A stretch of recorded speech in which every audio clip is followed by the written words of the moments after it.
John is either now going to be wildly funny or occasionally funny, depending on how either of us feels. That has to be a problem for any buddy in the life of or the world of wild comedy. Oh, I find it a terrible problem. In fact, if you really want to know, this is the second chat show I've done in my life.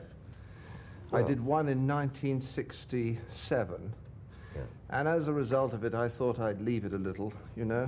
Give it a rest. Give it a rest, so no. Well, yes, I was told that you were impossible to get, that we would be more likely to get Greta Garbo on the show, and as luck would have it, she wanted to be on today, and but it was so hard to get you. Are you a reluctant traveler as well? Is that part of it, that you don't like to wing over to? I don't like rushing about. You know, you come to New York for 2 weeks and you think this is lovely, because I actually lived in New York for 18 months. Right. Got a lot of friends, yeah. I don't know, the audience might be interested to know that I did 6 months on Broadway and half a sixpence playing opposite your wife, who was playing my sister. That's right. That's right. Yes. And by the time I saw the show, you were not in it, you tell me? Well, and yet I clearly remember you in it, which shows... Maybe you didn't look very hard. You know, I only had a few lines, and the lovely thing about it is that I'm the worst singer in the world, well, certainly Europe. And I was kicked out of singing classes when I was about 10, and I had to go and do extra Greek.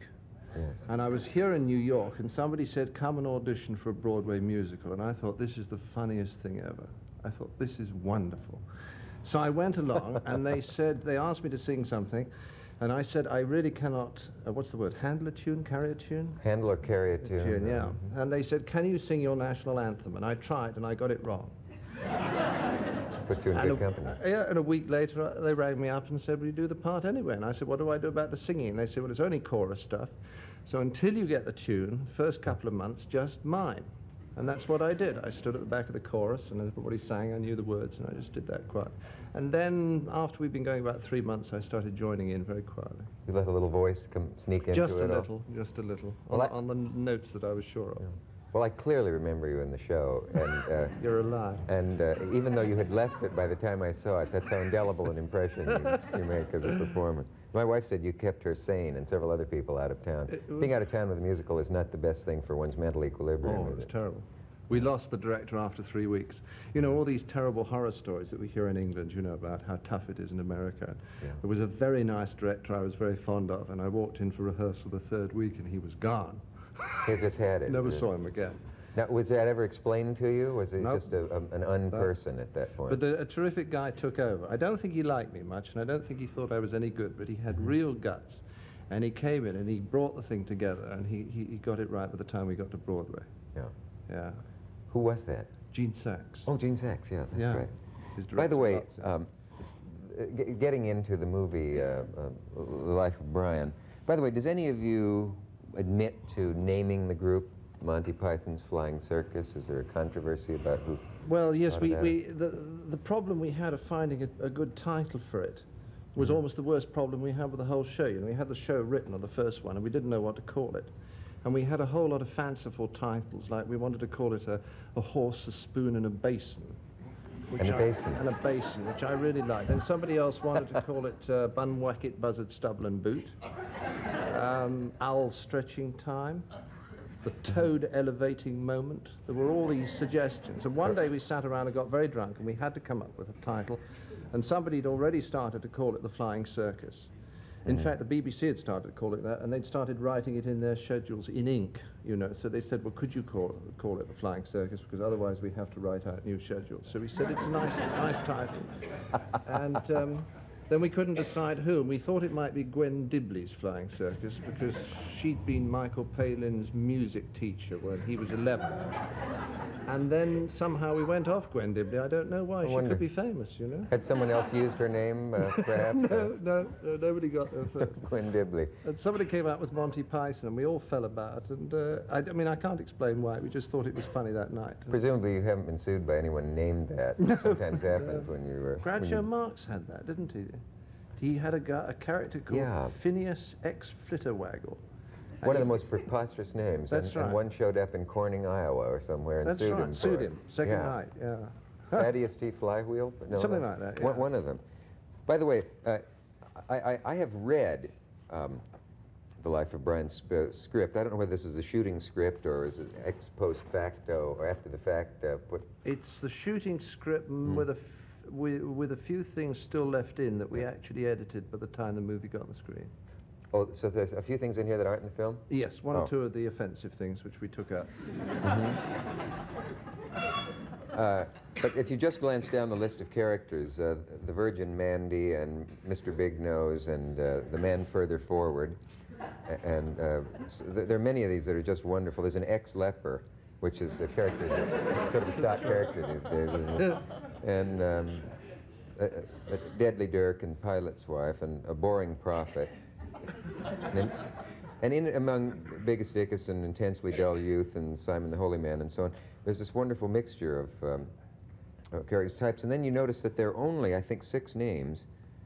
A casual observer would notice that most of the parts are played by the same people. Well, yes, the 6 of us played a lot of them. We had what there we are called, other people, of course. Yes, we called our repertory company, and there were 5 of them, and they played everything. But on the previous film, the Holy Grail, I remember the last day but one of the movie being driven to the location, and I said to the driver, I said, you've managed to sneak into a couple of scenes, haven't you? How many have you actually been in? And he said, I played 11 parts so far. The driver.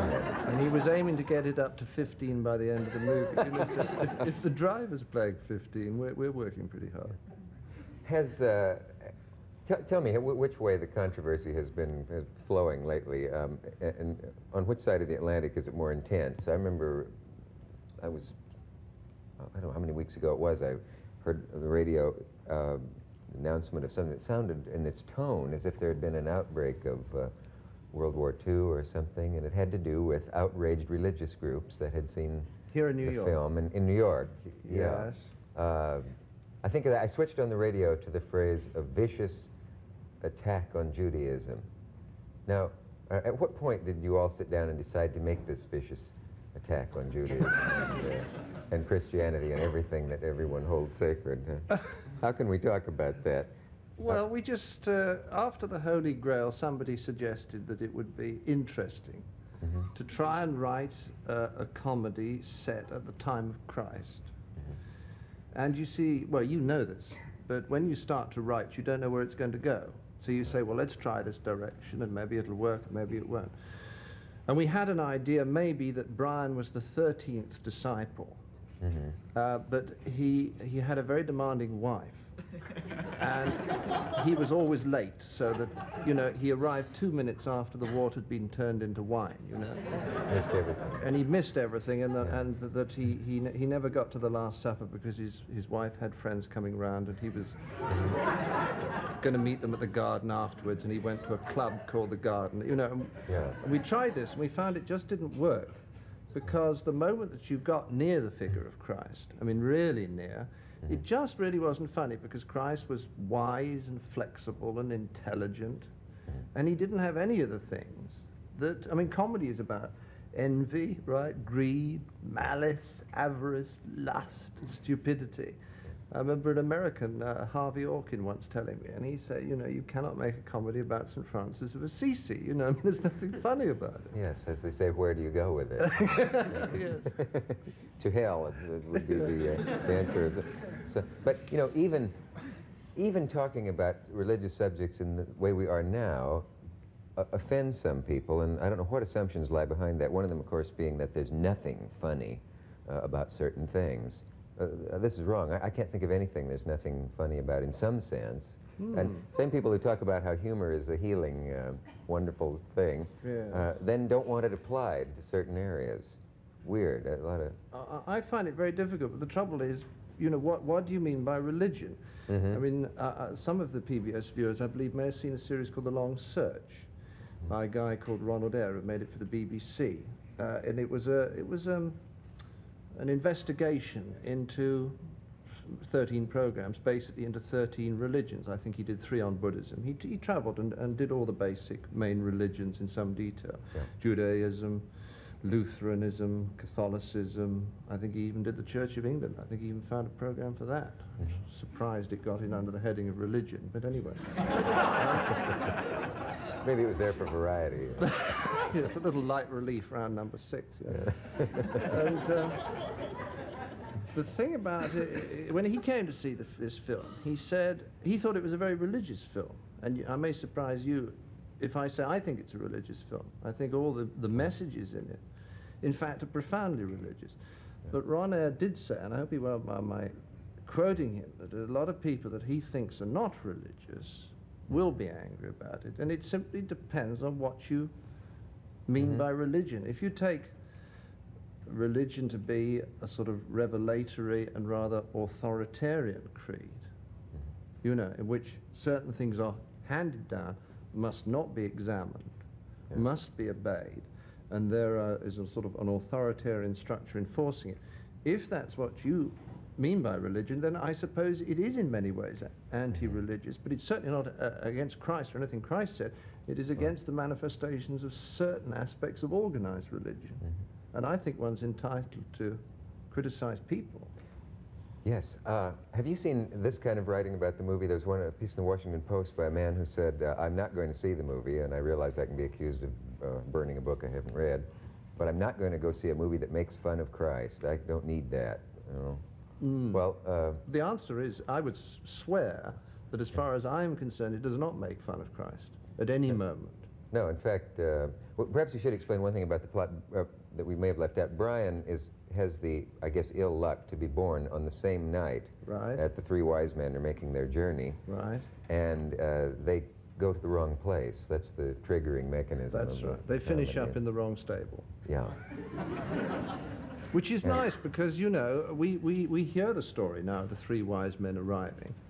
But it's a very odd thing indeed to find three Oriental astrologers in full gear, carrying gold, into frankincense and myrrh, wandering around a cowshed at 2 o'clock in the morning.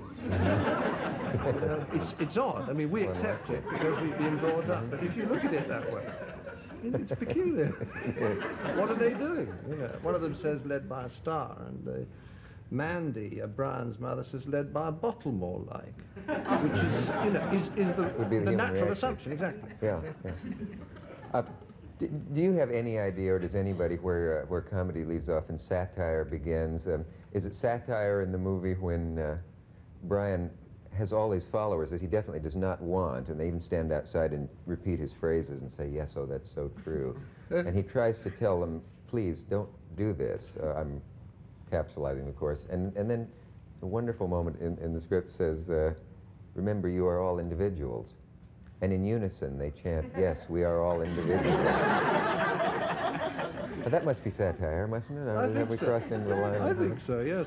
And then almost my favorite line in the movie, which never ever gets a laugh, when he says to them, you've got to work it out for yourself. And they say, yes, we've got to work it out for ourselves. And he says, yes. And then there's a pause, and they say, tell us more. And he says, no, that's the point. I got a laugh. Yes. It never gets a laugh in the movie. But you redeemed it here. Wonder why that should be.